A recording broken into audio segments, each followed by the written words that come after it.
やはり就職浪人なんてするやつはろくでもないやつなんだよ、もともと。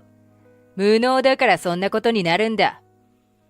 新卒での就職に失敗した俺のことを嘲笑する上司。そんな無能だと馬鹿にしていた俺に自身のミスをフォローされたのが余計に恥ずかしかったようだ。周囲からはお手柄だと褒められたが、課長はさほど嬉しそうではない様子。結果的に課長は恥をかいて、いつか俺にそれ以上の恥をかかせてやると画策していたのだろう。ある日、重要な取引相手への同行を言い渡され、いきなり英語でのプレゼンを任されたのだ。さあ、お手並み拝見といくか。そう言ってニヤニヤしながら俺が慌てふためく姿を期待していた課長。しかし、俺がその期待を裏切ったせいで、課長はさらに大恥をかくことに。俺の名前は岩井大地、24歳。今年からある商社に勤めている。一応世間一般では名門と言われている大学を卒業していたが、新卒での就活に失敗し、1年遅れで今の会社に就職を果たした。そんな経歴を持つ俺を上司である白崎課長はいつも馬鹿にしてくる。勉強はできるかもしれないが、人間として無能だ。無能すぎてどこの会社も採用してくれなかったが、うちの面接官の靴を舐めて懇願した。そんな根も葉もない噂を流したりもする。はっきり言って迷惑でしかない。俺以外にも高学歴で入社した社員は課長のターゲットになりがちだ。頭でっかち野郎が偉そうに、勉強以外は使えないんだからすっこんでろ。そんな暴言だって日常茶飯事のこと。後から聞いた話だが、白崎課長は大学受験に失敗し、滑り止めの大学に進んだ。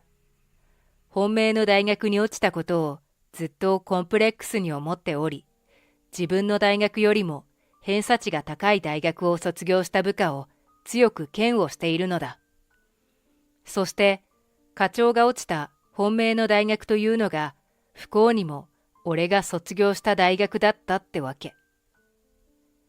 岩井は出身大学のせいで本当に損してるよな。今まで見た中でも一番ひどく課長に扱われていると思う。俺と同じ被害者の先輩曰く、白崎課長のコンプレックスに過去一振り回されているのが俺のようだ。その嫌がらせは入社直後に始まった。1年も無駄な時間を過ごしていたやつに貴重な人員は避けない。そう言って新入社員である俺に教育係はつけてもらえなかった。とりあえずお前はこれでもやっておけよ。大丈夫、無能なお前にでもできるような内容だから。そう言って俺には雑用ばかりを押し付け、みんながしているような普通の仕事はさせてもらえない。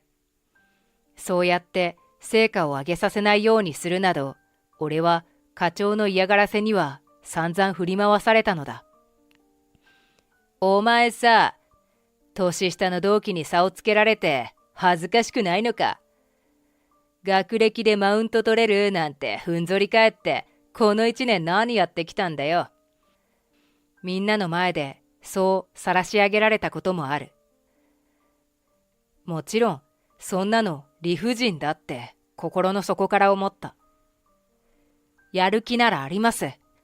みんなと同じような仕事をさせてもらってチャレンジする機会をいただければ。俺がそう頼み込もうとすると、白崎課長は逆ギレした。お前、俺のせいで結果を出せてないって言いたいのかよ。仕事ができないのを人のせいにするなんて。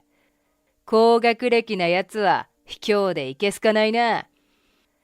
こんな状況で納得できるわけがないし、悔しくて眠れない日もある。だが俺は去年の経験から逆境に慣れていたため、それでも心が折れたりへこたれたりすることはなかった。お勉強ばかりしてきた根性なしはもっと早くやめるって踏んでたんだがな。だらだらと居座りやがって。課長は面白くなさそうだが、俺は嫌がらせの陰で着々と仕事を覚えていったのだ。雑用をしながらも他の社員をひたすら観察し、見よう見まねで仕事を覚えていくことに専念した。業務外の時間には他の社員に頭を下げて仕事を教えてもらったりもしている。本当は白崎課長に岩井に仕事を教えるなよって言われてるんだけどさ、お前が入る前は俺も散々嫌がらせされたし、他人事には思えなくって。そう言って同様に被害に遭った先輩社員が協力してくれることがありがたかった。課長の嫌がらせに耐えながらも、俺は地道に仕事を覚え、一つずつ丁寧にこなしていく。そうやって周囲の信頼を得ていったのだ。そんな折、白崎課長が取引のデータ確認を怠り、ミスを引き起こした。これ、岩井に頼んだやつじゃなかったっけ？あ、間違えた。前田に頼んだっけか。俺をはじめとする他の社員にミスをなすりつけようとしたが、課長のミスであることは誰の目にも明らかだった。パニックに陥る白崎課長を救ったのは他の誰でもなく、この俺だ。早々に課長のミスした部分のデータを訂正した資料を作成し、取引先にデータが承認される前に送り直すことに成功したのだ。日々嫌がらせを受ける中で、白崎課長がミスしやすい点などの特徴をつかんでいた俺は、もしもの時に備え、データ作成の準備をしていた。岩井、マジでお手柄じゃん。お前さ、今度白崎課長からビールの一杯でもおごってもらえよ。周囲からはそう称賛されたが、課長からはお褒めの言葉もお詫びもなかった。目の敵にされてる俺に救ってもらっても嬉しくなんかないに決まってる。俺は勝手にそう納得していた。1週間後、俺は白崎課長が主導する海外進出プロジェクトのメンバーに選ばれたのだ。それは自分が一番驚いたと思う。課長はかつて留学経験があり、英検2級を持っているため、プロジェクトリーダーに選ばれていた。これって、ひょっとして白崎課長なりのお詫びだったり、お礼だったりするのかな。何にせよ、今までまともな仕事を振ってもらえなかった俺が、プロジェクトメンバーに選ばれたことは、素直に嬉しかった。しかし、メンバー入りしたものの、今度は飼い殺しにされることに。雑用すらさせてもらえず、手持ち無沙汰な日々を送っていた。当然、そんな状況では手柄なんてあげられるわけがない。メンバーに選ばれたものの、何も貢献できていない状態だ。忙しくする他のメンバーを傍観することしかできないまま、あっという間に取引先相手の海外企業とのプレゼンの日を迎える。言い忘れてたけど、岩井もプレゼン同行メンバーだからな。当日の注意事項の最後に取ってつけたかのようにそう追加した白崎課長。今までのプロジェクトで何もさせてもらえなかった俺がこのプレゼンに選ばれたのかは謎でしかない。頭の中にハテナマークを浮かべながらも、当日は雑用でもさせてもらえればいい。そう前向きに考えようとしていた。そして迎えたプレゼン当日。前にも言ったと思うけど、お前はプレゼン担当だから。そう言って課長はにやりと笑った。もちろんそんなことを聞いたのは今日初めてだ。相手先は海外の企業で英語でプレゼンを行わなければならない。あと2人の同行メンバーである先輩たちも驚いて目を丸くしている。Hi, メアリー。How are you? 相手の美人社長秘書であるメアリーさんが俺たちを迎えてくれると、白崎課長はドヤ顔で挨拶を始めた。30年前、海外留学するために取得したという英会話力をフル活用している。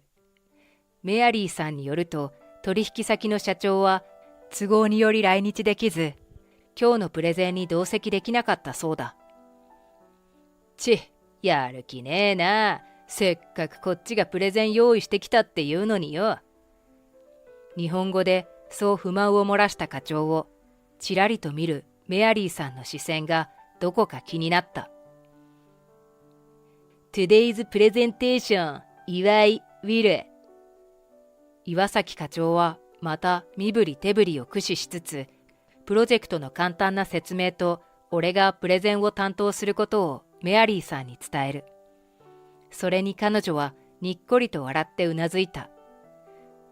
課長は、ほら、さっさと前に行け。と俺を小突きながら、とちるんじゃねえぞ。と低い声で脅す。とちるも何も、今までほとんどプロジェクトの仕事には参加していないのだ。当日言われて、いきなりのプレゼン。しかも英語での発表を促された俺。白崎課長は俺が無理ですって泣きついてくるのを予想していたのだろう。だがその予想と期待を見事に裏切り、俺は流暢な英語でプレゼンを開始した。相手からの質問にも的確に回答。課長や先輩たちは目を丸くしていた。俺の英語力に驚いたメアリーさんに、ミスター岩井は一体何者なの？そう尋ねられ、俺はなんて答えようと一瞬考え込んだ。He is just a bad worker。課長は俺がただの無能社員であることを必死で説明しようとした。しかしメアリーさんは顔をしかめ、流暢な日本語でこう言い切った。申し訳ありませんが、あなたの英語は拙く理解しがたい。日本語でお願いしてもよろしいですか？メアリーさんは大学で日本語を学んでいたため、ある程度の会話はできることを明かしたのだ。私の英語が拙いなんて失礼だ。英検2級の実力をなめてもらっちゃ困るんですよ。プライドを傷つけられた白崎課長はそう反論した。それはいつ頃取得されたんですか？30年ほど前ですが、それが何か。メアリーさんの質問に毅然と答えた課長のことを彼女はふっと笑った。その当時と今では難易度が相当違うでしょうね。あなた程度のスピーキング力で英検2級と言われても。そう指摘されるほど白崎課長の英語は確かに拙かったので仕方がない。大変申し訳ないですけど、課長さんがおっしゃったことはほとんどわからなかったです。岩井さんはとても流暢で、まるでネイティブみたいでしたけど。俺の英語力を褒めてくれたメアリーさんは、何か資格を持っていらっしゃるんですか？と尋ねてきた。TOEIC は900点です。昔から英語が好きで。俺が少し照れながらそう答えると、課長はきっと俺を睨んだ。就職浪人していたお前が、TOEIC のそんな高得点取れるわけないだろう。白崎課長がわめいたのを聞いて、メアリーさんは目を丸くした。優秀な岩井さんが就職浪人なんて、日本の企業はどうかしてますね。何か理由はあるんですか？そう尋ねられた俺は、ようやく自分の過去を打ち明けることができた。去年、アメリカ最大手の金融会社に就職が決まっていた。しかし、渡米後、経営悪化により内定が取り消しになってしまったのだ。現地で新しく就職活動をしたが、なかなかうまくいかない。自分が求める労働環境が見つからなかったり、見つかってもアジア人ということで差別を受け、急な内定取り消しを受けてしまう。そして資金が尽き、志半ばで帰国し、日本で就職したことを明かした。それはとても残念でしたね。メアリーさんは俺の境遇に同情してくれた。だが悲しげな顔をする彼女に、俺はにっこりと笑ってこう言ったのだ。あの時の経験があったからこそ今の仕事ができているんだと思っています。これほど大きなチャンスを与えてもらえる今の会社に就けたことはむしろラッキーだと思っているんですよ。そう前向きに笑顔で語った俺の言葉を、メアリーさんは事情がつかめないでいる自社の担当者に通訳してくれた。するとそれを聞いた担当者やメアリーさんから大きな拍手が湧き上がる。そのことをきっかけにプレゼンの場は大いに盛り上がった。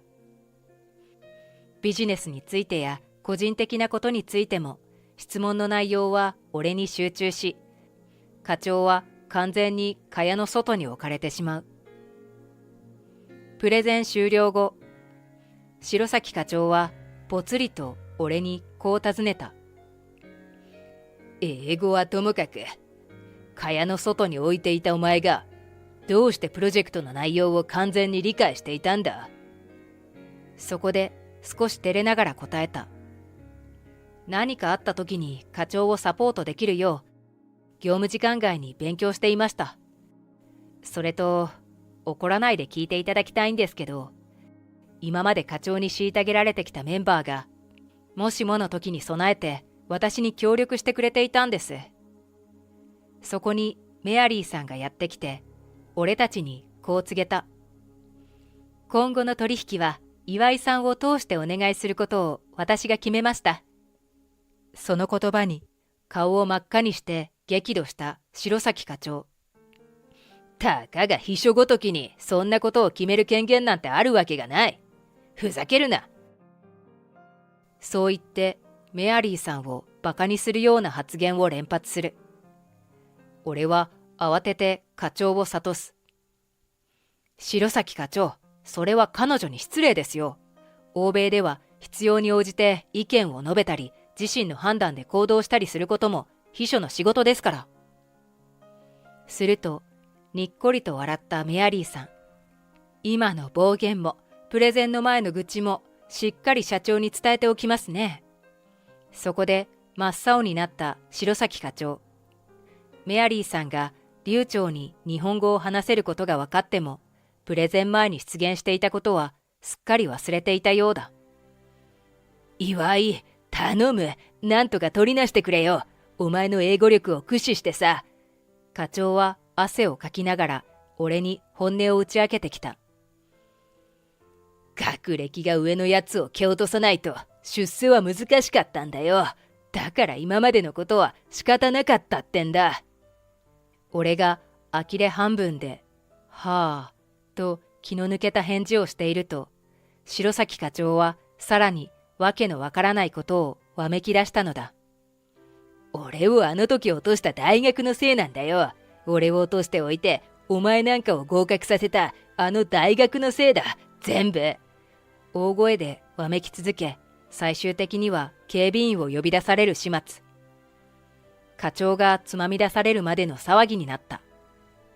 白崎課長はこの事件をきっかけに居場所を失い、死者へ左遷になってしまった。課長が左遷されたことで、職場は平和な場所になった。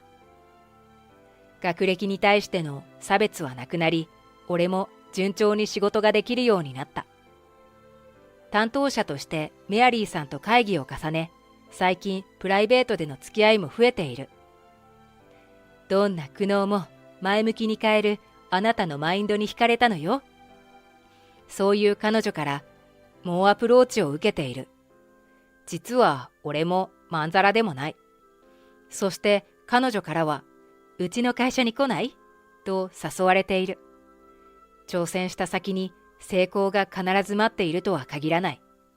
でも、その時積んだ経験は、どんな形であれ役に立つ。俺はあの1年間でそのことを学んだ。この会社でキャリアを積んで自分が満足できたら次のステップに挑戦したいと思っている。いい返事待ってるわよ。ビジネスでもプライベートでもね。メアリーさんはそう言って俺に笑いかけてウインクをした。